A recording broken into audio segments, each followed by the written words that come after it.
തീവണ്ടിയൊക്കെ അഭിനയിക്കുന്ന സമയത്ത് ഞാൻ ഭയങ്കരമായിട്ട് കൊതിച്ചിരുന്നു മലയാള സിനിമയിലേക്ക് വീണ്ടും വരാൻ വേണ്ടി. അപ്പോൾ അതേസമയം നമ്മൾ മുമ്പ് ചെയ്ത വേറെ ലൗഡായിട്ടുള്ള കുറേ പരിപാടികളാണ്. അപ്പോൾ നമ്മളിനി അങ്ങനെ കാറ്റഗറിയിൽ പെടുത്തിയിട്ട് നമ്മളിനി വിളിക്കൂലേ എന്നൊക്കെയുള്ളൊരു സംശയം എനിക്കുണ്ടായിരുന്നു. പുതിയ തലമുറയുടെ കൂടെ നമുക്കങ്ങനെ ചെയ്യാൻ പറ്റും, നാച്ചുറലായിട്ട് ചെയ്യാൻ പറ്റും എന്നുള്ള രീതിയിൽ അവസരം കിട്ടിയപ്പോൾ ഞാനത് വളരെ ഹാപ്പി ആയിട്ട് അത് ചെയ്തു. അതാണ് തീവണ്ടിയിലാണ് എൻ്റെ വീണ്ടും ഒരു ഇമേജ് ബ്രേക്ക് എന്ന് പറയാൻ പറ്റും വേണമെങ്കിൽ. പ്രത്യേകിച്ച് ഇന്നസെൻ്റ് ഏട്ടനൊക്കെ മിസ് ചെയ്യുന്നു പറഞ്ഞ് ഇന്നസെൻ്റ് ഏട്ടനൊക്കെ അത്രയും കഥാപാത്രങ്ങൾ ചെയ്ത് നമ്മുടെ മനസ്സിൽ വെച്ചിരിക്കുകയാണ്. ഒരിക്കലും ഒരു മിസ്സിങ് ഇനി സംഭവിക്കില്ല. കാരണം അത്രത്തോളം ക്യാരക്ടേഴ്സ് ചെയ്ത് വെച്ച് കഴിഞ്ഞിട്ട് അദ്ദേഹം നമ്മളെ വിട്ടുപോയത് കഥാപാത്രം അനുസരിച്ചിട്ടാണ്. അന്ന് നമ്മൾ ചെറുപ്പമായിരിക്കും, അവർ പ്രായമുള്ള അമ്മാവന്മാർ, അങ്ങനെയുള്ള കാര്യങ്ങൾ. ഇപ്പോൾ നമ്മളമ്മാവനായി, ഇപ്പോൾ പിന്നെ പുതിയ ആൾക്കാർ ചെറുപ്പക്കാരെ. പക്ഷെ ഞാൻ വേണമെങ്കിൽ ഇപ്പോഴും ചെറുപ്പം ചെയ്യുന്നുണ്ട്. അപ്പോൾ അതിൽ ഇത്രയും വലിയ താരനിര അന്നുണ്ടായിരുന്നു. അതിൽ ഏറ്റവും ചെറിയ ആളാണ് ഞാൻ താരതമ്യേന അന്ന് നോക്കിക്കഴിഞ്ഞാൽ. അപ്പോൾ അതിൽ അഭിനയിക്കാൻ പറ്റുക അന്നൊന്നും ഇതിനെപ്പറ്റി അറിഞ്ഞുകൂടാ. ഈ പണം സൂപ്പർ ഹിറ്റ് ആവുന്നു അല്ലെങ്കിൽ എന്നത്തെ ഒരു ക്ലാസിക് ചിത്രമായിട്ട് മാറുന്നു നമുക്ക് അറിഞ്ഞുകൂടാ. പക്ഷെ ഇപ്പോൾ ആലോചിക്കുമ്പോൾ അതിൽ ചെയ്യാൻ പറ്റിയത് വളരെ വലിയൊരു ഭാഗ്യം തന്നെയാണ്. അപ്പോൾ അതുകൊണ്ട് ആ പേര് ഇനി ആരെപ്പോൾ വിളിച്ചാലും എനിക്കൊരു വിഷമവുമില്ല, സന്തോഷം മാത്രമേ ഉള്ളൂ. ആൾക്കാർ എത്ര മറന്നാലും ടി വിയിൽ ആ സിനിമ എപ്പോഴും വന്നുകൊണ്ടിരിക്കുന്നത്, ഒരിക്കലും മറക്കാൻ പറ്റൂല. അപ്പൊ കണ്ടു കഴിഞ്ഞാൽ പെട്ടെന്ന് അത് തന്നെ ഓർമ്മ വരുള്ളൂ, നിർത്തിയില്ല. സണ്ണി ലിയോണ്ട് കൂടി പടം ചെയ്തോണ്ടിരിക്കുകയാണ്. ഓൾ ഇന്ത്യ ലെവലിൽ അറിയപ്പെടാൻ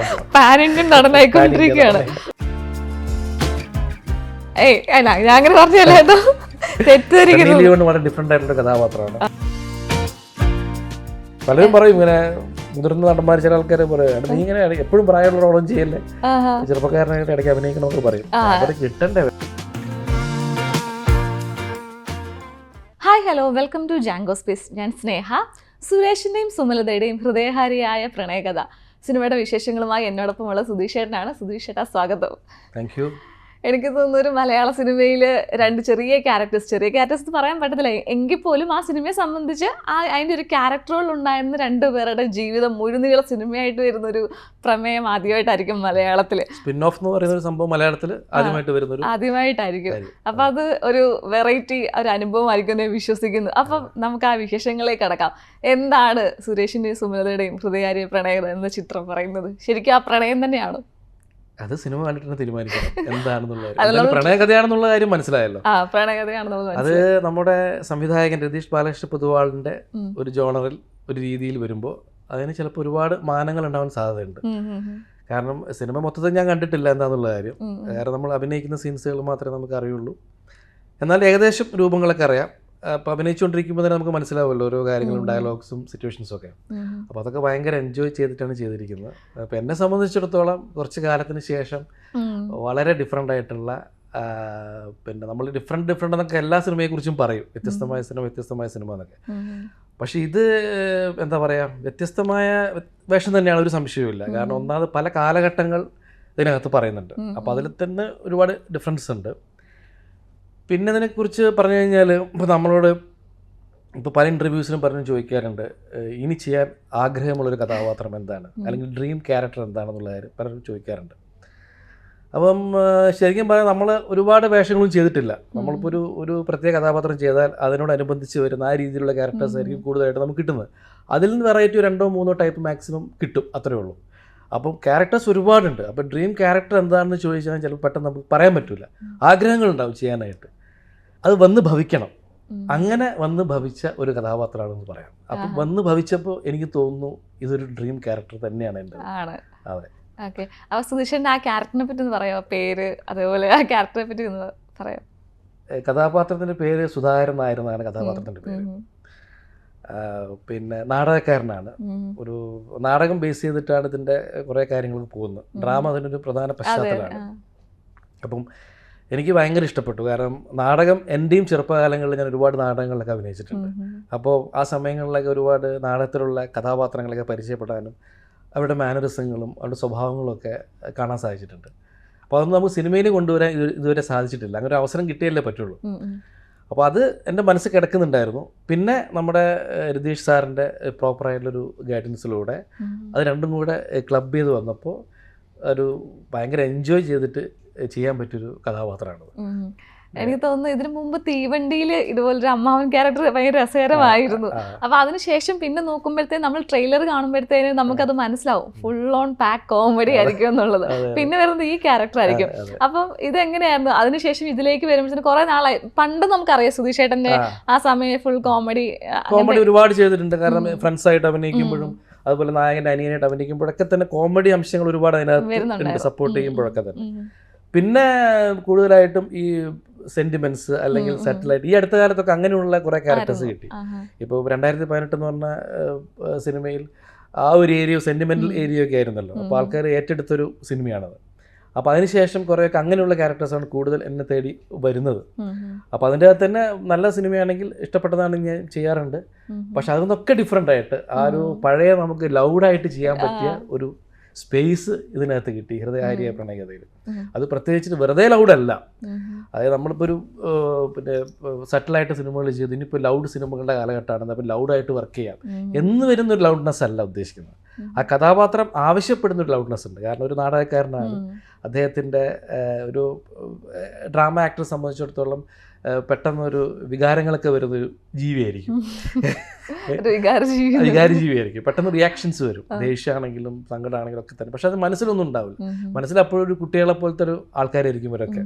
കാരണം ഏത് സമയത്ത് അത് ഏതൊരു ആർട്ടിസ്റ്റും അങ്ങനെ തന്നെയാണ്. ഇപ്പോൾ നമ്മൾ ഡ്രാമയാണെങ്കിലും സിനിമയാണെങ്കിലും ഒക്കെ തന്നെ നമുക്കൊരു കുട്ടി ആയാൽ മാത്രമേ നമുക്ക് എല്ലാ കഥാപാത്രത്തിലേക്കും പോകാൻ പറ്റുള്ളൂ. നമ്മൾ സീരിയസ് മനുഷ്യനായ തീരുമാനിച്ചു കഴിഞ്ഞാൽ നമ്മൾ സീരിയസ് ആയി പോകും മൊത്തത്തിൽ. അപ്പോൾ അങ്ങനെ ഒരു ക്യാരക്ടറാണിത്. അപ്പോൾ അത് അദ്ദേഹത്തിൻ്റെ ഡയറക്ടറെ കുറിച്ച് തന്നെ പറയണം, അദ്ദേഹത്തിൻ്റെ കറക്റ്റ് ശിക്ഷണം ഉള്ളത് കൊണ്ട് നമുക്ക് ധൈര്യമായിട്ട് ചെയ്യാൻ പറ്റി. അല്ലെങ്കിൽ നമ്മൾ വെറുതെ ലൗഡായിട്ട് ചെയ്തിട്ട് ചിലപ്പോൾ അത് എങ്ങനെയാണ് വർക്കൗട്ട് എന്ന് പറയാൻ പറ്റില്ല.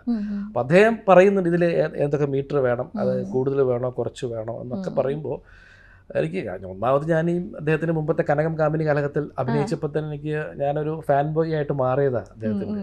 കുറേ കാര്യത്തിന് ശേഷമാണ് എനിക്ക് ഒരു പുതിയൊരു പഠനം അഭിനയത്തിൽ ആ കനകം കാമിനി കാലഘട്ടത്തോട് ലഭിച്ചത്. അതിൽ പിന്നെ സ്വാഭാവികമായിട്ടും നിവിൻ പോളിയുടെ കൂട്ടുകാരനായിട്ടാണ് അഭിനയിച്ചത്. ഏട്ടനെ പോലത്തെ ഒരു കൂട്ടുകാരൻ. അപ്പോൾ ഞാൻ മുമ്പ് ചെയ്ത കൂട്ടുകാർ റോള് വന്ന പോലെ തന്നെ ഞാൻ ചിലപ്പോൾ അത് ചെയ്തു പോയേനെ. പക്ഷേ അതിൻ്റെ വന്നപ്പോൾ തന്നെ എൻ്റെ കോസ്റ്റ്യൂംസും അതുപോലെ അപ്പിയറൻസും മൊത്തത്തിൽ മാറിയപ്പോൾ കണ്ണാടി നോക്കുമ്പോൾ ഞാൻ വേറൊരാളായിട്ട് മാറി.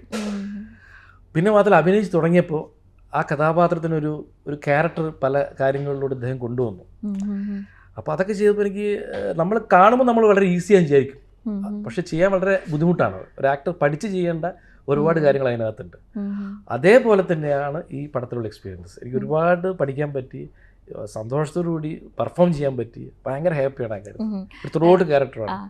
ഇപ്പോൾ നിവിൻ പോളിയുടെ കൂട്ടുകാരനായിട്ട് അഭിനയിച്ചു എന്ന് പറഞ്ഞതുകൊണ്ട് ചോദിക്കുകയാണ്, ഇപ്പം നേരത്തെ ആണെങ്കിൽ വെച്ചാൽ നമ്മുടെ സമപ്രായക്കാരാണ്, അല്ലെങ്കിൽ അന്നത്തെ കുറേ ലെജൻസ് ഉണ്ടായിരുന്നു, ഇന്നസെൻറ്റ് സാറ്, ഇപ്പം ചാക്കോച്ചൻ. അപ്പം അങ്ങനെയുള്ളവരോടായിരുന്നു നമ്മൾ അന്നത്തെ ഒരു എന്താ പറയുക ഒരു കോംബോ വരുന്നത്. അപ്പം നമുക്ക് അന്നത്തെ ഒരു പൾസെല്ലാം സെയിം ആയിരിക്കും, അല്ലെങ്കിൽ ഒരു വൈബ് പിടിച്ച്. അപ്പം ഇപ്പോഴത്തേക്ക് വരുമ്പോഴത്തേക്കിന് ഇപ്പം തീവണ്ടിക്ക് തുടങ്ങി ടോവിനോ പുള്ളിയോടാണ് കുറച്ചുകൂടെ നമ്മൾക്ക് എന്താ പറയുന്നത് ഒരു കോംബോ വരുന്നത്, തമാശകൾ അങ്ങോട്ടും ഇങ്ങോട്ടും ഗിവ് ആൻഡ് ടേക്ക് പോലെ. ഇപ്പം ഇടയ്ക്ക് ചാക്കോച്ചൻ്റെ പടം, അപ്പം ഇതേപോലെ മുമ്പേ നിവിൻ പോളിയുടെ കാര്യം വന്നു. അപ്പം പുതിയ തലമുറയിലേക്ക് വരുമ്പോഴത്തേന് ആളുകൾ ജനറേഷൻ വ്യത്യാസമുണ്ട്. അപ്പം എന്തെങ്കിലും ഡിഫറൻസ് വന്നു? തീവണ്ടിയൊക്കെ അഭിനയിക്കുന്ന സമയത്ത് ഞാൻ ഭയങ്കരമായിട്ട് കൊതിച്ചിരുന്നു മലയാള സിനിമയിലേക്ക് വീണ്ടും വരാൻ വേണ്ടിയിട്ട്. കാരണം അതിന് മുമ്പ് എനിക്ക് നല്ലൊരു ചെറിയ ഗ്യാപ്പ് ഉണ്ടായിരുന്നു. കാരണം പുതിയ ജനറേഷൻസിൻ്റെ ഒരുപാട് സിനിമകൾ വരുന്നു, അപ്പോൾ നമ്മൾ സിനിമകൾ കാണുന്നു, ആ അഭിനയത്തിലുള്ള മാറ്റങ്ങൾ വരുന്നു, സട്ടൽ ആക്ടിങ് രീതിയിലേക്ക് വരുന്നു. അപ്പോൾ അതിലേക്ക് വന്ന സമയത്ത് നമ്മൾ ആ സിനിമയിൽ ആ സമയത്തില്ല, കുറച്ച് കുറവാണ്. അപ്പോൾ അതേസമയം നമ്മൾ മുമ്പ് ചെയ്ത വേറെ ലൗഡായിട്ടുള്ള കുറേ പരിപാടികളാണ്. അപ്പോൾ നമ്മളിനി അങ്ങനെ കാറ്റഗറിയിൽ പെടുത്തിയിട്ട് നമ്മളിനി വിളിക്കൂലേ എന്നൊക്കെയുള്ളൊരു സംശയം എനിക്കുണ്ടായിരുന്നു. അങ്ങനെയാണ് അപ്രതീക്ഷിതമായിട്ട്, ഞാനാണെങ്കിൽ അങ്ങോട്ട് പോയിട്ടൊന്നും അവസരങ്ങൾ ചോദിക്കാത്തൊരു വ്യക്തിയും കൂടിയാണ്, അതിനുവേണ്ടി മെനക്കെടാത്ത ഒരാളാണ്. അപ്പോൾ അങ്ങനെ ഇങ്ങോട്ടൊരു അവസരം വന്നപ്പോൾ ഞാൻ ഭയങ്കര ഹാപ്പിയാണ്. കാരണം ഇതൊരു അവസരമാണ്. കാരണം ഇങ്ങനൊരു പുതിയ തലമുറയുടെ കൂടെ നമുക്കങ്ങനെ ചെയ്യാൻ പറ്റും, നാച്ചുറലായിട്ട് ചെയ്യാൻ പറ്റും എന്നുള്ള രീതിയിൽ അവസരം കിട്ടിയപ്പോൾ ഞാനത് വളരെ ഹാപ്പി ആയിട്ട് അത് ചെയ്തു. അതാണ് തീവണ്ടിയിലാണ് എൻ്റെ വീണ്ടും ഒരു ഇമേജ് ബ്രേക്ക് എന്ന് പറയാൻ പറ്റും വേണമെങ്കിൽ, പ്രായത്തിൻ്റെ ഇമേജ്. ഞാനൊരിക്കലും പ്രായമാവില്ല എന്ന് പറഞ്ഞ് കുറേ കാലത്തോളം ആൾക്കാരിങ്ങനെ പറഞ്ഞിരുന്നു, എപ്പോഴും കോളേജ് സ്റ്റുഡൻ്റ് ആണ് അങ്ങനെ ഇങ്ങനെയൊക്കെ പറഞ്ഞിട്ട്, എത്ര പ്രായമായാലും കോളേജ് സ്റ്റുഡൻ്റ് ആണെന്നൊക്കെ പറഞ്ഞിട്ട് അങ്ങനെ നിർത്തി വെച്ചിരിക്കുകയായിരുന്നു അവിടെ. അപ്പോൾ അതിൽ നിന്ന് മാറി ഒരു അമ്മാവനായിട്ട് താടിയൊക്കെ നരച്ചിട്ടുള്ള ഒരു അമ്മാവൻ ഒരു രീതിയിൽ. അപ്പോൾ കുട്ടികളുടെ മനസ്സൊക്കെ തന്നെയാണ് അമ്മാവനുള്ളത്, അത് വേറെ കാര്യം, സിഗരറ്റ് വലിച്ച് കിടക്കുന്ന ഒരു അമ്മാവൻ.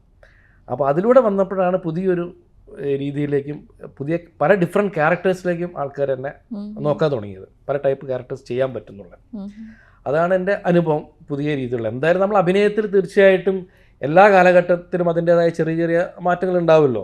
നമ്മളെ ജീവിത രീതിയിലുള്ള മാറ്റങ്ങളും അല്ലെങ്കിൽ ചുറ്റുപാടുള്ള മാറ്റങ്ങളൊക്കെ തന്നെ നമ്മുടെ അഭിനയത്തിലൊക്കെ പ്രതിഫലിക്കും, സിനിമയിലും പ്രതിഫലിക്കും അത്. അപ്പോൾ അത് നമ്മൾ അറിഞ്ഞുകൊണ്ട് ഒരു ആക്ടർ എന്നുള്ള രീതിയിൽ അത് മനസ്സിലാക്കി ചെയ്യാൻ പറ്റുന്ന വലിയൊരു കാര്യമാണ്. എൻജോയ് ചെയ്യുന്നുണ്ട്. ഇപ്പൊ പഴയകാലം ഒരുപാട് പേരെ ഇപ്പൊ മുമ്പേ പറഞ്ഞു ഇന്നസെന്റ് ചേട്ടൻ്റെ ഒരു കോംബോ ഉണ്ടായിരുന്നു. അപ്പൊ അതൊക്കെ വളരെ നമ്മൾ മിസ് ചെയ്യുന്നുണ്ട്. ഇപ്പൊ ചേട്ടന് ഒരു ആസ് എ പേഴ്സൺ അല്ലെങ്കിൽ ഒരു ആക്ടർ നിലയിൽ മിസ് ചെയ്യുന്നുണ്ട്. കാരണം ഇതിലേക്ക് വരുമ്പോഴത്തേന് ഇപ്പൊ പല സിനിമകളും നമുക്ക് ആ ഒരു എന്താ പറയുക ഒരു ചേട്ടൻ്റെയൊക്കെ ഒരു വിടവ് മനസ്സിലാവും. അപ്പൊ മിസ് ചെയ്യാറുണ്ടോ ഒരു ആക്ടർ നിലയിൽ, ഒരു പേഴ്സൺ നിലയിലൊക്കെ അവരുടെയൊക്കെ ഒരു കോംബോയും? പിന്നെ തീർച്ചയായിട്ടും കാരണം നമുക്ക് എല്ലാവരും കൂടെ അഭിനയിക്കാൻ ഇഷ്ടമാണ്. പഴയ ആൾക്കാരാണെങ്കിലും പുതിയ ആൾക്കാരാണെങ്കിലും സൂപ്പർ സ്റ്റാർസ് ആണെങ്കിലും എല്ലാവരും. ഇപ്പം എല്ലാവരും അഭിനയ രീതി വ്യത്യസ്തമാണ്, എല്ലാവരും നന്നായിട്ട് അഭിനയിക്കുന്ന ആളുകളുമാണ്. അപ്പോൾ അതുകൊണ്ട് പ്രത്യേകിച്ച് ഇന്നസെൻ്റ് ചേട്ടനൊക്കെ മിസ് ചെയ്യുന്നു പറഞ്ഞ് ഇന്നസെൻ്റ് ചേട്ടനൊക്കെ അത്രയും കഥാപാത്രങ്ങൾ ചെയ്ത് നമ്മുടെ മനസ്സിൽ വെച്ചിരിക്കുകയാണ്. ഒരിക്കലും ഒരു മിസ്സിങ് ഇനി സംഭവിക്കില്ല. കാരണം അത്രത്തോളം ക്യാരക്ടേഴ്സ് ചെയ്ത് വെച്ച് കഴിഞ്ഞിട്ട് അദ്ദേഹം നമ്മളെ വിട്ടുപോയത്. അത്ര വലിയ പ്രഗത്ഭരായ എല്ലാവരും, ശങ്കരാടി ചേട്ടനാണെങ്കിലും ഒടുവിൽ ഉണ്ണികൃഷ്ണൻ ചേട്ടനാണെങ്കിലും എല്ലാവരും തന്നെ. അപ്പം അതൊന്നും ഒരിക്കലും വിട്ടുപോകുന്ന പരിപാടിയില്ല. പക്ഷെ അതൊക്കെ അന്നത്തെ കാലഘട്ടത്തിൽ ഒരുമിച്ച് ചെയ്യാൻ പറ്റി. പിന്നെ അത് കഥാപാത്രം അനുസരിച്ചിട്ടാണ്.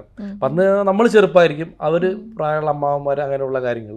ഇപ്പോൾ നമ്മളമ്മാവനായി, ഇപ്പോൾ പിന്നെ പുതിയ ആൾക്കാർ ചെറുപ്പക്കാരെ. പക്ഷെ ഞാൻ വേണമെങ്കിൽ ഇപ്പോഴും ചെറുപ്പം ചെയ്യും കേട്ടോ. ഒന്ന് സുധീഷിനെ പറഞ്ഞു വെക്കുകയാണ് ഡയറക്ടേഴ്സ് കേൾക്കാൻ വേണ്ടിയല്ല ഞാൻ ചെറുപ്പം ചെയ്യുമെന്നുള്ളത്. വേറൊരു ഗുണം എന്താ വെച്ച് കഴിഞ്ഞാൽ ഇപ്പോൾ പ്രായമുള്ള ക്യാരക്ടേഴ്സിന് വിളിക്കുമ്പം പോലും അതിൽ തന്നെ ചില ഫ്ലാഷ് ബാക്കും ചെറുപ്പക്കാരനായിട്ട് വരുന്നുണ്ടാവും. അപ്പോൾ അത് ചെയ്യുമ്പോഴും അവർ ഓക്കെയാണ്, ഭയങ്കര ഡിഫറൻറ്റ് ഫീൽ ചെയ്യുന്നുണ്ടെന്നാണ് പറയുന്നത്. ചെറുപ്പക്കാരനായിട്ട് വരുമ്പോൾ ചെറുപ്പക്കാരനായിട്ടും പ്രായമായിട്ട് വരുമ്പോൾ പ്രായമുള്ള ആ ഒരു ഡിഫറൻസ് ഫീൽ ചെയ്യുന്നുണ്ട്. അങ്ങനെ രണ്ട് ടൈപ്പുള്ള സംഭവങ്ങൾ വരുമ്പോഴും ഇപ്പം ഇടയ്ക്ക് വിളിക്കുന്നുണ്ട്. ഇപ്പോൾ ഈ ഒരു കോമ്പോഡ് ആരും പറഞ്ഞപ്പോൾ ചേട്ടൻ്റെ ഒരു ഇന്റർവ്യൂവിൽ പറയുന്ന കേട്ടുണ്ട്, പവിത്രത്തിനകത്തെ ആ ഒരു സീനുണ്ട്. ഇപ്പൊ ഇന്നസെന്റ് ചേട്ടനുമായിട്ടുള്ള ശിവൻകുട്ടിയും ആളും തമ്മിലുള്ള കള്ളൂടി സീൻ. അപ്പൊ അതിനകത്ത് ഇന്റർവ്യൂവിൽ ചേട്ടൻ ഇങ്ങനെ പറയുന്നുണ്ട്, അതൊന്നും നമ്മൾ ഒട്ടും പ്രിപ്പയർഡ് അല്ല, അല്ലെങ്കിൽ സ്ക്രിപ്റ്റിലുള്ള കാര്യങ്ങളല്ല. ഇന്നസെന്റ് എന്ത് പറയുന്നു അത് ഞാൻ എടുത്ത് അതിനുള്ള മറുപടി കൊടുക്കുന്നു. അപ്പൊ ഞാനിപ്പോ കുറെ ഇന്റർവ്യൂസിൽ സംസാരിക്കുമ്പോൾ ഒരുപാട് ആക്ടേഴ്സ് പറഞ്ഞിട്ടുണ്ട് അപ്പൊ സ്പോട്ടിൽ ഇങ്ങനെ കുറെ കാര്യങ്ങൾ ഇടുന്നൊരു നടനാണ് ഇന്നസെന്റ് ചേട്ടന്. അപ്പം നിങ്ങൾക്ക് ആ ഒരു പഴയ സമയത്ത് നിങ്ങൾക്ക് അറിയാം, അല്ലെങ്കിൽ ചേട്ടന്റെ കയ്യിൽ ഇങ്ങനെ കുറെ സാധനം വരും, നമ്മൾ അതിനൊപ്പം പിടിച്ചു നിൽക്കണം എന്നുള്ളത്. അപ്പം ഇതുപോലുള്ള ഒരുപാട് ഇൻസിഡൻസ് പല സിനിമകളിലും ഉണ്ടായിട്ടുണ്ടോ? അല്ലല്ല, അങ്ങനെ പിടിച്ചു നിൽക്കുക എന്നുള്ള ചിന്തയൊന്നും എനിക്ക് അന്ന് ഉണ്ടായിട്ടില്ല. കാരണം നമുക്കൊക്കെ അന്നൊക്കെ ഒരു ആഗ്രഹം അവരുടെ കൂടെയൊക്കെ അഭിനയിക്കുക എന്ന് പറയുന്നത് ഏറ്റവും വലിയ ആഗ്രഹം.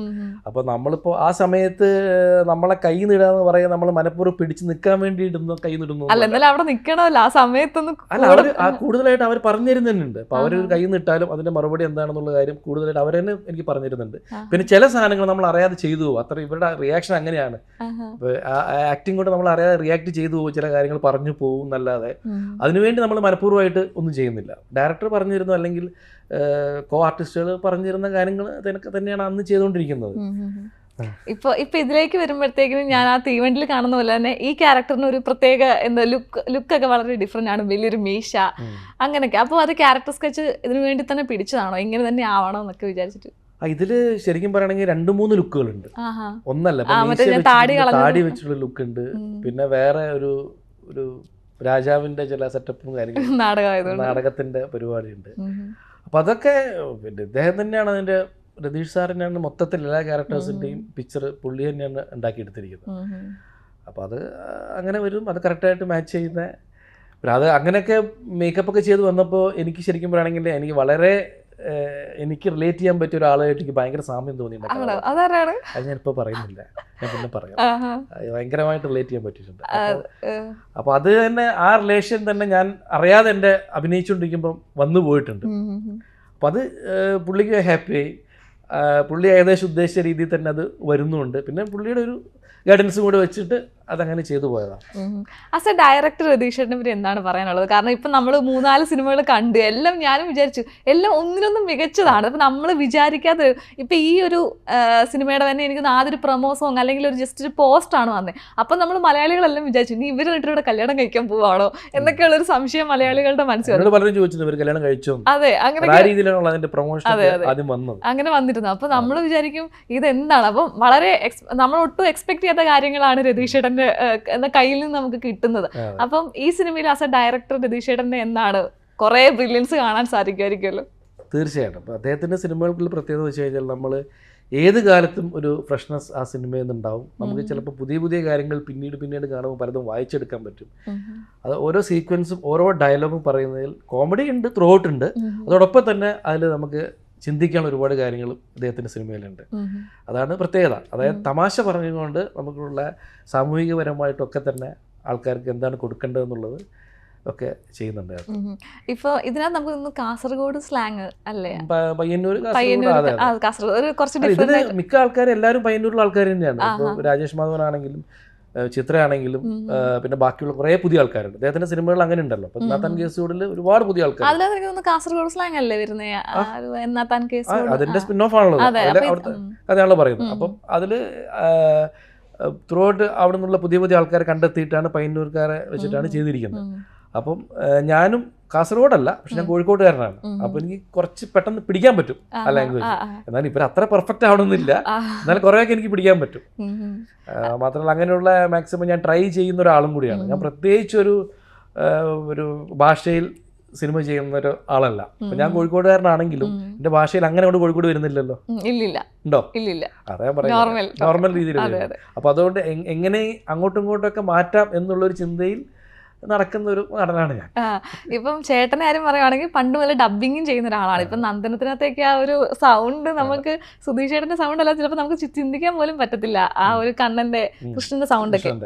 അപ്പോൾ ഇപ്പൊ ലാംഗ്വേജിൽ വരുമ്പോഴത്തേക്കും നമ്മൾ പല സിനിമകളിലും പല ലാംഗ്വേജ് നമ്മൾ പിടിക്കുന്നത്. ഇപ്പൊ ഇതിനകത്ത് തന്നെ ഇപ്പൊ ഒരു ആ പയ്യന്നൂർ അല്ലെങ്കിൽ കാസർഗോഡ് സ്ലാങ് ഒക്കെ പിടിക്കുമ്പോഴത്തേക്കും ഇത് എങ്ങനെയാണ് പഠിക്കുന്നത് അല്ലെങ്കിൽ പഠിക്കുന്നതല്ല? അത് താല്പര്യം കൊണ്ടാണ്, ഭയങ്കരമായിട്ട് താല്പര്യം കൊണ്ടാണ്. ഇപ്പം നമ്മൾ ആദ്യം സ്ക്രിപ്റ്റ് വായിക്കുമ്പോൾ ചിലപ്പോൾ നമുക്ക് എങ്ങനെ അതിൻ്റെ മോഡുലേഷൻ മനസ്സിലായെന്ന് വരില്ല. അപ്പോൾ അത് കഴിഞ്ഞ് പിന്നെ അവിടെ എത്തുമ്പോൾ, ലൊക്കേഷനിൽ എത്തുമ്പോൾ പിന്നെ അദ്ദേഹം പറഞ്ഞു തരുന്ന ഓരോ ചെറിയ അക്ഷരങ്ങളുടെ മാറ്റങ്ങളും അതിൻ്റെ ട്രെൻഡും കാര്യങ്ങളൊക്കെ തന്നെ.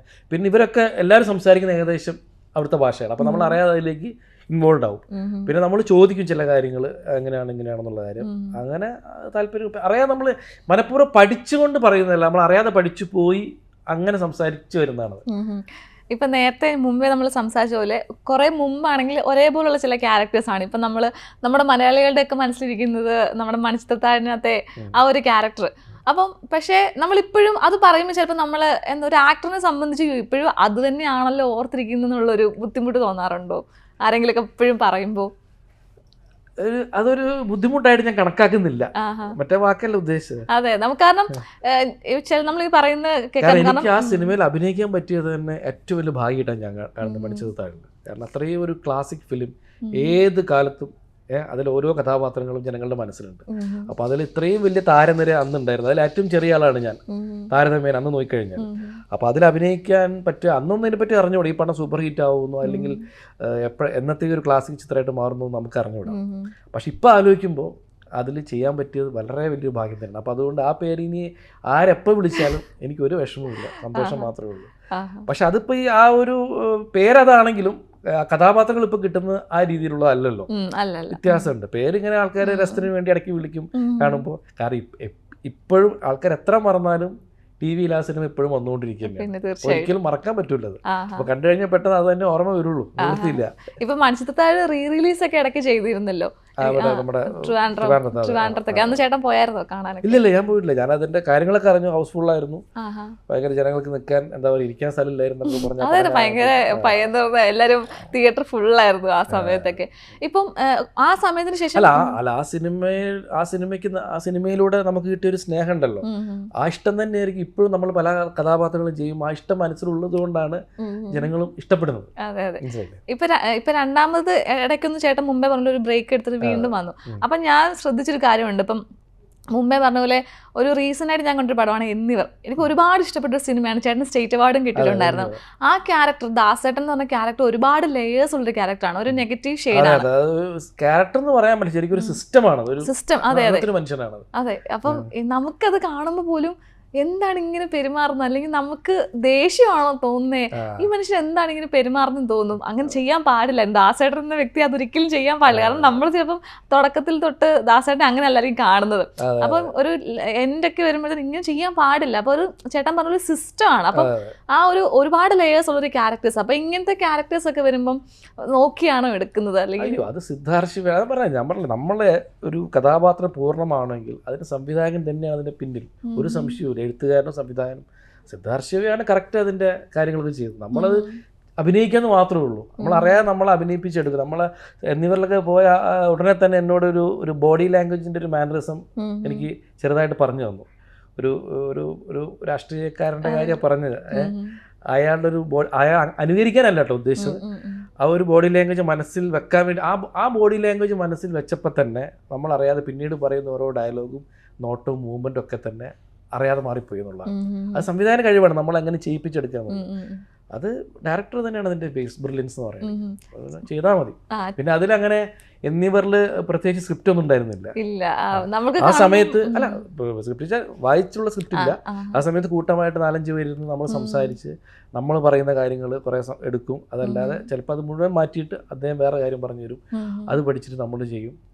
അങ്ങനെ ഓരോ കാര്യങ്ങളുണ്ട്. പിന്നെ സൈലൻ്റ് ആയിട്ടുള്ള കുറേ കാര്യങ്ങളുണ്ടായിരുന്നു, വേറെ ഡയലോഗ്സ് മാത്രമല്ല. അപ്പോൾ അതൊക്കെ സെറ്റിലായിട്ട് ചെയ്യേണ്ട ഒരുപാട് കാര്യങ്ങൾ അതിലുണ്ടായിരുന്നു. അപ്പോൾ ആക്ടറെ സംബന്ധിച്ചിടത്തോളം ഓരോ കഥാപാത്രങ്ങളും ഓരോ വെല്ലുവിളികളാണ്. അത് വളരെ നമ്മൾ ആലോചിച്ച് കഷ്ടപ്പെട്ട് ചെയ്യുന്നതിൻ്റെ ഒരു ത്രില്ല്, അതാണ് നമ്മൾ അനുഭവിക്കുന്ന ഒരു എൻജോയ്മെന്റ്. ഇതിന്റെ ഒരു അന്നത്തെ ഒരു ഇന്റർവ്യൂവിൽ സർജൻ ആണെന്ന് പറയുകയും ചെയ്തു. അതിന്റെ ഷൂട്ടിംഗ് എല്ലാം ഭയങ്കര ഡിഫറെന്റ് ആയിരുന്നു. നമ്മൾ നോർമലി കാണുന്ന ഒരു സിനിമ ലൊക്കേഷൻ ഒന്നും അല്ല. നമ്മൾ പോകുന്നു വലിയൊരു കാട്ടിൽ, എനിക്ക് നെല്ലിയാമ്പതിയിലായിരുന്നു ഷൂട്ട്, എവിടെയായിരുന്നു ഷൂട്ട്? കുറെ കാട്ടിനുള്ളിലാണ് ഒരു നെല്ലിത്തോട്ടത്തിന്റെ നടുക്കുള്ള ഒരു വീട്, റേഞ്ചില്ല, വണ്ടി പോലും എത്താത്തൊരു സ്ഥലം. വണ്ടി പോലും എത്താത്തൊരു സ്ഥലത്ത് ഞങ്ങൾ അവിടെ ക്യാമ്പ് ചെയ്തിട്ട് അവിടെ തന്നെ ഒരുമിച്ചിരുന്ന് അങ്ങനെ ഒരു രീതിയിലുള്ള പഴയ നാടകങ്ങളിലൊക്കെ പോയിട്ട് ക്യാമ്പ് ചെയ്യുന്ന പോലെ രീതിയായിരുന്നു. അപ്പൊ ഈ പറഞ്ഞ പോലെ നമുക്ക് ഇത് അംഗീകാരങ്ങളൊന്നും ലഭിക്കും അറിഞ്ഞിട്ടൊന്നും അല്ല കേട്ടോ നമ്മൾ ചെയ്യുന്നത്, നമ്മൾ ചെയ്യുക അത്രേ ഉള്ളൂ. ബാക്കി ഇപ്പൊ ഇങ്ങനത്തെ ഈ ഒരു എന്താ പറയുക, ഇപ്പൊ ചില സിനിമകൾ വരുമ്പോൾ അത് കുറച്ച് പൊളിറ്റിക്സ് ഒക്കെ വരുന്ന സിനിമകളാണ്. അപ്പൊ അങ്ങനത്തെ സിനിമകൾ ചെയ്യുമ്പോൾ എന്തെങ്കിലും ഒരു ടെൻഷനൊക്കെ തോന്നാറുണ്ടോ? എന്തായിരിക്കും ഇത്, എന്തായാലും വിമർശനങ്ങൾ വരും ഇത് കഴിയുമ്പോഴത്തേനും. അപ്പൊ അങ്ങനത്തെ എന്തെങ്കിലുമൊക്കെ ടെൻഷൻ തോന്നാറുണ്ടോ? ഇപ്പൊ എന്നിവരാണെങ്കിൽ ഈ പടത്തില് ചിലപ്പോൾ അങ്ങനെയുള്ള കുറച്ച് വിമർശനങ്ങൾ വരാനുള്ള സാധ്യത ഞാൻ കാണുന്നുണ്ട് ചില ഷോട്ടുകൾ. ഏത്? നമ്മുടെ ഈ ഹൃദയകാരിയെ പ്രണയം ഈ പടത്തില്. അപ്പോൾ അത് ഞാൻ പറഞ്ഞല്ലോ ഇദ്ദേഹത്തിന്റെ ആയതുകൊണ്ട് ചില കാര്യങ്ങള് തുറന്നു പറയുമല്ലോ പലതും. എന്നാത്താൻ കേസ് ഇതിനകത്ത് ഉണ്ടായിരുന്നു അങ്ങനെ കുറച്ച് ബുദ്ധിമുട്ടുകൾ, ഇതിലും അങ്ങനെയുള്ള കുറച്ച് കാര്യങ്ങളുണ്ട്. അപ്പൊ അതെങ്ങനെയാണ് ജനം എടുക്കുക? നല്ല കാര്യങ്ങളൊക്കെ തന്നെയാണ് പറയുന്നത്, പക്ഷെ അതിന് എതിര് നിൽക്കുന്ന ആൾക്കാരും ഉണ്ടാവാം. മേ ബി പൊളിറ്റിക്സ് അല്ലേ, അങ്ങോട്ടും ഇങ്ങോട്ടൊക്കെ ഉണ്ടാവുമല്ലോ. അപ്പോൾ അതെങ്ങനെ എടുക്കുന്നൊന്നും നമുക്ക് പറയാൻ പറ്റില്ല. പക്ഷെ അത് ഇല്ല, ഒരു ആക്ടറെ സംബന്ധിച്ചിടത്തോളം എന്ത് റോളും ചെയ്യാന്നുള്ളത് ഞാൻ പറയുന്നത്. ഇപ്പം അങ്ങനെയാണ്. പിന്നെ നേരത്തെ പറഞ്ഞ പോലെ എന്താ എപ്പോഴും പറയുന്നൊരു സാധനം ഉണ്ടല്ലോ, ഇപ്പം പറയുന്നത് പൊളിറ്റിക്കലി ഇൻകറക്റ്റ്, പൊളിറ്റിക്കലി അങ്ങനെ വാക്ക് പറയുന്നത് പൊളിറ്റിക്കൽ കറക്റ്റ്. പക്ഷെ ആക്ടറെ സംബന്ധിച്ചിടത്തോളം അത് നോക്കിയിട്ട് ചെയ്യാൻ പറ്റില്ലല്ലോ. ആ ക്യാരക്ടർ ചിലപ്പം പൊളിറ്റിക്കലി ഇൻകറക്റ്റ് ആയിരിക്കാം, അപ്പൊ അയാളത് ചെയ്യണ്ടേ? അപ്പൊ അത് നമ്മൾ ആക്ടറെ നോക്കേണ്ട ആവശ്യമേ ഇല്ല, അതിന്റെ റിസൾട്ട് എങ്ങനെ വരുന്നുള്ളതാണ്. ഇപ്പൊ ഇതിന്റെ ട്രെയിലറിനകത്ത് നമ്മളൊരു ക്യാമിയോ അപ്പിയറൻസ് പോലും നമ്മൾ ചാക്കോച്ചനെ കണ്ടു. ഈ സിനിമയ്ക്കകത്ത് ചാക്കോച്ചനുണ്ടോ? പോസ്റ്ററിൽ കണ്ടു ഗന്ധർവനായിട്ട് ചാക്കോച്ചൻ. അതെ, ഗന്ധർവനായിട്ട് ഇടയ്ക്ക് ഞാൻ കണ്ടു. അപ്പൊ ശരിക്കും ട്രെയിലറിലും കണ്ടല്ലോ, ട്രെയിലറിനെ കണ്ടു. അപ്പൊ അതിൽ ശരിക്കും ഉണ്ടോ അങ്ങനെ ഒരു കുറച്ച് ക്യാരക്ടർ ഉണ്ടോ, അതോ ജസ്റ്റ് വന്നു പോകുന്നേ ഉള്ളൂ? ചാക്കോച്ചൻ ഒരുപാടൊന്നുമില്ല, കുറച്ച് ചാക്കോച്ചൻ വരുന്നുണ്ട്. മറ്റേ ഇതിന്റെ സ്പിൻ ഓഫ് ആയതുകൊണ്ട് ആ കഥാപാത്രം ഇതിലൊരു മസ്റ്റാണ് ഈ സിനിമയിൽ. ഒരു പ്രത്യേക ഘട്ടത്തിലൊക്കെ വളരെ മസ്റ്റായിട്ട് വരുന്ന ഒരു കഥാപാത്രമാണ് ക്യാരക്ടർ. പിന്നെ അതേപോലെ നമ്മൾ മറ്റേ സിനിമയ്ക്കകത്താണെങ്കിലും പാട്ടുകളൊക്കെ ഭയങ്കര ഇമ്പോർട്ടന്റ് ആയിരുന്നു. ഇതിനകത്തും ഇതേപോലെ ഒരുപാട് രസകരമായിട്ടുള്ള പാട്ടുകളൊക്കെ. എന്നാത്താൻ കേസുകളിനകത്ത് പാട്ടുകൾ ഉണ്ടായിരുന്നല്ലോ. അതിനെക്കാട്ടും കൂടുതൽ പാട്ട് ഇതിന് പ്രാധാന്യമുണ്ട്, കാര്യം ലവ് സ്റ്റോറി ആണല്ലോ. ലവ് സ്റ്റോറി ആകുമ്പോൾ തീർച്ചയായിട്ടും മ്യൂസിക്കലി ലവ് സ്റ്റോറിയാണ്. പിന്നെ ഡ്രാമ പശ്ചാത്തലമാണ്, ബാക്ക്ഗ്രൗണ്ട് ഡാൻസും കാര്യങ്ങളും പ്രാക്ടീസ് റിഹേഴ്സൽ എന്നൊക്കെ പറഞ്ഞിട്ട് ഒരുപാട് കാര്യങ്ങൾ. അപ്പൊ അതുകൊണ്ട് അങ്ങനെയുള്ളൊരു ഭയങ്കര കളർഫുൾ എന്റർടൈൻമെന്റ് ആയിരിക്കും സിനിമ. നമ്മൾ പണ്ടൊരു ബാലയൊക്കെ കാണുന്ന ബാല കാണുന്നു അങ്ങനെ ടൈപ്പല്ല, അതൊക്കെ ഇടയ്ക്ക് വന്നു പോകുന്നല്ലാതെ ബാക്കിയുള്ള കുറെ കാര്യങ്ങളും ഇവരുടെ ലവും കാര്യങ്ങളും. പിന്നെ ഫാമിലി ഉണ്ട്, പിന്നെ രാജേഷ് മാധവന്റെ ഒരു ഫാമിലി, ഫുൾ ഫാമിലി ഉണ്ട്, ഭയങ്കര രസമുള്ള ഫാമിലിയാണ്. നമ്മൾ എനിക്ക് തോന്നുന്നു ഇതുവരെ നമ്മൾ കാണാത്തൊരു തരം കുടുംബമാണത്. ഞാനപ്പോ ഇപ്പം കുറച്ച് ഇതിന്റെ ട്രെയിലർ കണ്ടപ്പോൾ ഞാനിങ്ങനെ ആലോചിച്ചത്, ഇത് എന്നാത്താൻ കേസ് കൊടുന്നതിനകത്ത് നമ്മളൊരു രാജേഷ് ഏട്ടന്റെ ഒരു ക്യാരക്ടർ ആണല്ലോ, അതിന്റെ ബാക്ക് സ്റ്റോറിയാണോ കാണിക്കുന്നത്, അത് കഴിഞ്ഞുള്ള സ്റ്റോറിയാണോ എന്ന് ഡൗട്ടാണ്. കാരണം ആ ട്രെയിലർ തന്നെ പറയുന്നുണ്ട് ഞാൻ എന്റെ ബാക്ക് സ്റ്റോറി പറയത്തില്ല. അല്ല, അതങ്ങനെ സംശയം വരാം, കാരണം 1960 വരുന്നുണ്ട്, അതെ 90 വരുന്നുണ്ട്. 20 ആൾക്കാർക്ക് എപ്പോഴും കൺഫ്യൂഷൻ എന്താണ് ടൈം ട്രാവൽ ആണോ എന്താണെന്നുള്ളൊരു അങ്ങനെ ഒരു സംഭവം കൂടെ ഉണ്ടല്ലോ, ടൈം ട്രാവലോട് ഉണ്ട് ആണോ എന്നുള്ളൊരു സംശയം കൂടെ വരാം, എന്താണ് ഇങ്ങനെ കാണിക്കുന്നുള്ളൊരു രീതി. ഞാൻ പറഞ്ഞ അത് തീർച്ചയായിട്ടും ലവ് സ്റ്റോറി നമ്മൾ എത്രയോ കാലങ്ങളായിട്ട് പല രീതിയിൽ നമ്മൾ കണ്ടതാണ്. അപ്പൊ അതിന്റെ ലവ് സ്റ്റോറിക്ക് ചില ഒരു സ്ഥിരം മാനദണ്ഡങ്ങൾ തീർച്ചയായിട്ടും ഉണ്ട്. അതൊക്കെ വെച്ചുകൊണ്ട് തന്നെ നമ്മൾ ഡിഫറെൻ്റ് ആയിട്ട് എങ്ങനെ പറയാൻ പറ്റും, അതാണ് പുള്ളി ഉദ്ദേശിച്ചത് എനിക്ക് തോന്നുന്നു. പിന്നെ സമൂഹത്തിന് എന്തൊക്കെ കൊടുക്കാൻ പറ്റും, കോമഡിയിലൂടെയൊക്കെ ചെയ്യാൻ പറ്റും, അങ്ങനെയൊക്കെ. പിന്നെ എന്നെ സംബന്ധിച്ചിടത്തോളം ഞാൻ ഭയങ്കര ഹാപ്പിയാണ്. കാരണം പെർഫോമൻസ് രീതിയിൽ കുറച്ച് കാലത്തിന് ശേഷം നന്നായിട്ട് ചെയ്യാൻ പറ്റിയൊരു. ഓക്കെ, ഇപ്പൊ ചേട്ടൻ സിനിമകൾ ഏതൊക്കെയാണ് വരാനുള്ളത്? അജയന്റെ രണ്ടാം മോഷണം, അജയൻ രണ്ടാം മോഷണത്തിലുണ്ട്. ഞാൻ മറന്നു, നിങ്ങൾ ഓർപ്പിച്ചു. അതെ, അത് നല്ല ഇതുപോലെ രസകരമായിട്ടുള്ള ക്യാരക്ടർ ആണോ അതോ സീരിയസ് ക്യാരക്ടർ ആണോ? എന്താണ്? അല്ല, അതില് കുറച്ചൊരു പിന്നെ ആള് സീരിയസ് ആണ്, പക്ഷെ പുറത്തേക്ക് വരുമ്പോൾ ചിലപ്പോൾ ഒരു കോമഡി ആയിട്ട് വരും. അത് ഒരു നെഗറ്റീവ് ടൈപ്പ്, എന്നാൽ അങ്ങനത്തെ ഒരു സാധനം. ചന്തു നായർ എന്ന് പറഞ്ഞൊരു കഥാപാത്രമാണ്. അത് രസമുണ്ട്. പിന്നെ ഉണ്ണി മുകുന്ദൻ്റെ ഒരു സിനിമ ഞാൻ അത് ചെയ്തിരുന്നു, ഗെറ്റ് സെറ്റ് ബേബി എന്ന് പറഞ്ഞിട്ട്. അതൊരു നല്ലൊരു ക്യാരക്ടറാണ്. പിന്നെയും കുറച്ച് പടങ്ങൾ ചെയ്തു വെച്ചിട്ടുണ്ട്, പടങ്ങൾ നടക്കുന്നുണ്ട്. ഇപ്പൊ സണ്ണി ലിയോണ്ട് ഒരു പടം ചെയ്തുകൊണ്ടിരിക്കുകയാണ്. റേഞ്ച് ഒക്കെ മാറിപ്പോയതല്ലേ, ഓൾ ഇന്ത്യ ലെവലിൽ അറിയപ്പെടാൻ പാൻ ഇന്ത്യൻ നടനായിക്കൊണ്ടിരിക്കുകയാണ്. ഓക്കെ, അതായത് മലയാളം മൂവിയാണോ? മലയാളം മൂവി, നല്ലൊരു സിനിമയാട്ടോ. ഏയ് അല്ല, ഞാൻ അങ്ങനെ പറഞ്ഞല്ലോ കേട്ടോ, തെറ്റിദ്ധരിക്കുന്നു. വളരെ ഡിഫറെന്റ് ആയിട്ടുള്ള കഥാപാത്രമാണ്. അപ്പൊ അത് ഡയറക്ടർ എന്ന് പറയുകയാണെങ്കിൽ നാഷണൽ അവാർഡ് കിട്ടിയ ഒരു ഡയറക്ടറാണ്. അപ്പൊ ഓൾ ഇന്ത്യ ലെവലിൽ ശ്രദ്ധിക്കപ്പെടാൻ വേണ്ടിയുള്ള ഒരു സിനിമയാണ്. ഒരു സാമൂഹിക പ്രസക്തിയുള്ള ഒരു വിഷയം കൈകാര്യം ചെയ്യുന്നത്. അങ്ങനെ ആ പടമാണ് ഞാൻ ഇടയ്ക്ക് എപ്പോഴും ഒരു പോസ്റ്റർ ഇതിപ്പോ അടുത്ത് തുടങ്ങിയത്. അത് പുറത്ത് വിട്ടിട്ടില്ല കാര്യങ്ങളൊന്നും. ഞാനായിരിക്കും ചിലപ്പോൾ ആദ്യം പറയാൻ പോണ ഈ കാര്യം. അല്ല, അങ്ങനെ അധികം പബ്ലിസിറ്റി വന്നിട്ടില്ല അത്. പിന്നെ ഇപ്പൊ ഒരു എം.എ. നിഷാദിന്റെ ഒരു പടം ഷൂട്ടിംഗ് നടന്നുകൊണ്ടിരിക്കുന്ന കേട്ടോ, ഞാൻ പറയുന്നത്. ഒരു അന്വേഷണത്തിന്റെ തുടക്കം എന്ന് പറഞ്ഞൊരു സിനിമ നടക്കുന്നു. നല്ല ക്യാരക്ടേഴ്സാണ്, ഇഷ്ടപ്പെട്ടിട്ടുണ്ട്. പക്ഷേ അതൊക്കെ ഈ പറഞ്ഞ പോലെ ഒരു കുറച്ച് സെറ്റിൽ സെന്റിമെന്റൽ ആ പരിപാടികളാണ്.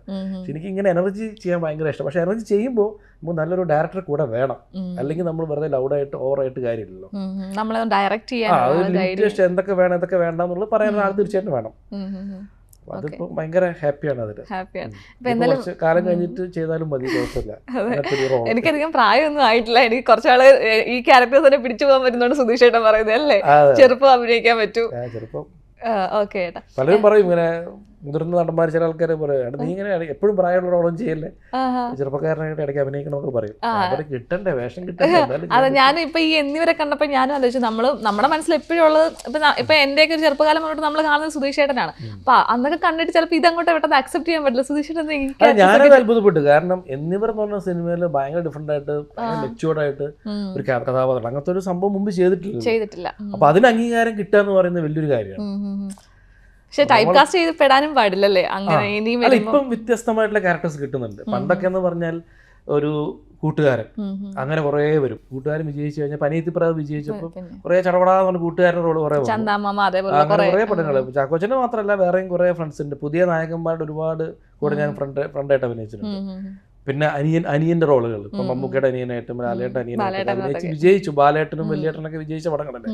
അപ്പൊ അങ്ങനെയുള്ള അങ്ങനെ കുറെ ക്യാരക്ടേഴ്സ്, അങ്ങനെ ഒരു 3-4 ക്യാരക്ടേഴ്സ് മാത്രം സ്ഥിരമായിട്ട് ഇങ്ങനെ വന്നുകൊണ്ടിരിക്കുകയായിരുന്നു. ഇപ്പോൾ ഈ പിന്നെ തീവണ്ടി അല്ലെങ്കിൽ ഇങ്ങനെയുള്ള സിനിമകളൊക്കെ വന്നതിന് ശേഷം എൻ്റെ ഈ പ്രായത്തിലുള്ള ഡിഫറെന്റ് ക്യാരക്ടേഴ്സിനെ വെച്ചിട്ട് ഇദ്ദേഹത്തിന് കൊടുക്കാന്നുള്ള ആൾക്കാർ ചിന്തിച്ച് തുടങ്ങിയിട്ടുണ്ട്.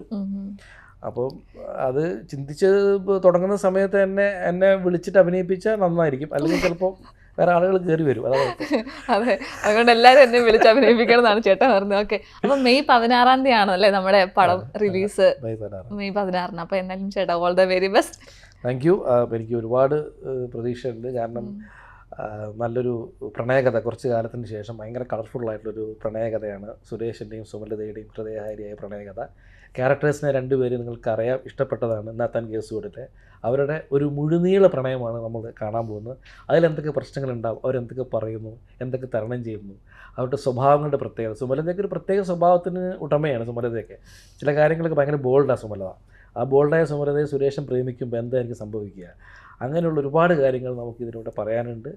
പിന്നെ ഒരുപാട് പുതിയ പുതിയ കാഴ്ചകളും പുതിയ പെർഫോമൻസുകളും. നമ്മളത് മാത്രമല്ല, പുതിയ ആൾക്കാരുണ്ട് ഈ പടത്തിൽ. ഇന്നത്തെ കേസുകളിൽ നിങ്ങൾ പുതിയ ജഡ്ജിനെ കണ്ടു അല്ലേ, അതേപോലെ ഒരുപാട് പുതിയ ആൾക്കാർ നല്ല ക്യാരക്ടേഴ്സായിട്ട് വരുന്നുണ്ട്. എല്ലാത്തിലുപരി നമ്മുടെ സംവിധായകനാണ് രതീഷ് ബാലകൃഷ്ണ പൊതുവാൾ. അദ്ദേഹത്തിൻ്റെ ജോണറിൽ വരുന്ന വ്യത്യസ്തമായ 4ാമത്തെ സിനിമ. എങ്കിലും റിക്വസ്റ്റ് ചെയ്യാണ്, കാരണം അത്രയും ഞങ്ങൾ ഒരുപാട് ദിവസം ഞങ്ങൾ ഒരുമിച്ചിരുന്ന് അഭിനയിച്ച് വളരെ, എനിക്കൊക്കെ ദിവസങ്ങൾ ചോദിച്ചാലൊക്കെ എത്രയോ ദിവസങ്ങൾ കൂടുതൽ ഞാൻ അതിൽ വർക്ക് ചെയ്തു. കാരണം ആ സിനിമയോടുള്ള ഇഷ്ടം കൊണ്ട്, താല്പര്യം കൊണ്ടാണ്. അപ്പോൾ തീർച്ചയായിട്ടും പ്രേക്ഷകർ ഈ സിനിമ കാണണം എന്ന് ആഗ്രഹിക്കുകയാണ്, പ്രോത്സാഹിപ്പിക്കണം.